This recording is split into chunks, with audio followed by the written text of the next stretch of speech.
दोस्त की मौत का सदमा नहीं सह पाया युवक, बैरामजी टाउन में फांसी लगाकर दी जान। नागपुर की सदर थाना क्षेत्र के अंतर्गत बैरामजी टाउन परिसर में एक हृदय विदारक घटना सामने आई है, जहां दोस्त की मौत के सदमे से उबर न पाने पर एक 20 वर्षीय युवक ने फांसी लगाकर आत्महत्या कर ली। मृतक की पहचान विलास कुमार शिव कुमार पटेल उम्र 20 वर्ष के रूप में हुई है। बताया जा रहा है कि विलास मूल रूप से मध्य प्रदेश के अटारिया का निवासी था और नागपुर में बैरामजी टाउन निवासी जैन के यहाँ काम करता था। वह वही के एक कमरे में रह रहा था। जानकारी के अनुसार 24 दिसंबर को शंकर नगर इलाके में रहने वाले उसके करीबी दोस्त ने फांसी लगाकर आत्महत्या कर ली थी। दोस्त को फंदे पर लटकता हुआ देखने के बाद विलास गहरे सदमे में चला गया और परिजनों और परिचितों के मुताबिक वह तब से मानसिक रूप से अस्वस्थ रहने लगा था और दिन भर मोबाइल पर दोस्तों की तस्वीरें देखकर उदास रहता था। शनिवार को विलास ने अपने कमरे में पंखे से रस्सी बांधकर फांसी लगा ली। जैन ने जब से उसे फंदे पर लटका देखा तो तुरंत पुलिस को सूचना दी। सूचना मिलते ही सदर पुलिस मौके पर पहुंची। पंचनामा कर शव को पोस्टमार्टम के लिए भेज दिया गया है। पुलिस ने आकस्मिक मृत्यु का मामला दर्ज कर आगे की जांच शुरू कर दी है। इस घटना की अधिक जानकारी अमोल देशमुख द्वारा दी गई है। फिलहाल इस मामले में आपकी क्या राय है, हमें कमेंट करके जरूर बताएं। याच्यामध्ये सदर पोलीस स्टेशन मध्ये हद्दीमध्ये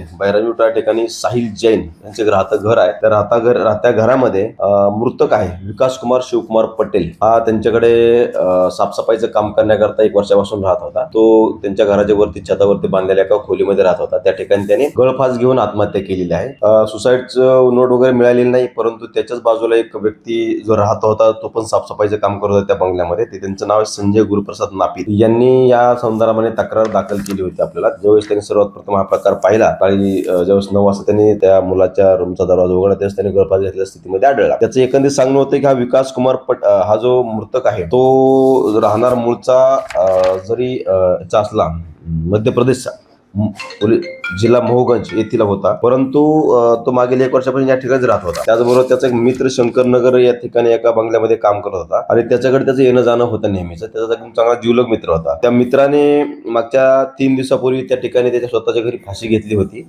गळफास घेऊन आत्महत्या केली होती। त्यानंतर हा जो मृतक आहे हा देखील त्या दिवसापासून नेहमी गपचूप राहणे, शांत राहणे आणि झोपत नव्हता वगैरे त्यांनी या गोष्टी ऑब्झर्व केल्या होत्या आणि त्यांना रात्री तो 11:30 वाजता त्याच्या रूम मध्ये गेलेला दिसला। त्यानंतर सकाळी त्याने दरवाजा उघडताच 9 वाजता गळफास घेऊन मिळाल्या स्थितीमध्ये जाणून आला। त्याच्यामध्ये जास्त संशयास्पद काही नाही, परंतु याच्यातील मुझे अच्छा नहीं लग रहा, मैं डिस्टर्ब हूं ये सब बता रहा था उनको। शक्यता आहे की याच्यामध्ये सुसाइडल टेंडन्सी आहे की त्याच्या मित्राने आत्महत्या केली असावी। आत्महत्या केली म्हणून त्याने देखील त्या सुसाइडल टेंडन्सीमध्ये आत्महत्या केली असावी असं सध्या तरी प्रथमदर्शनी वाटत आहे, परंतु या ठिकाणी अकस्मात मृत्यू दाखल केला असून त्यानंतर पुढील तपास करीत आहोत। लेटेस्ट अपडेट्स के लिए राष्ट्रवाद न्यूज को फॉलो कीजिए।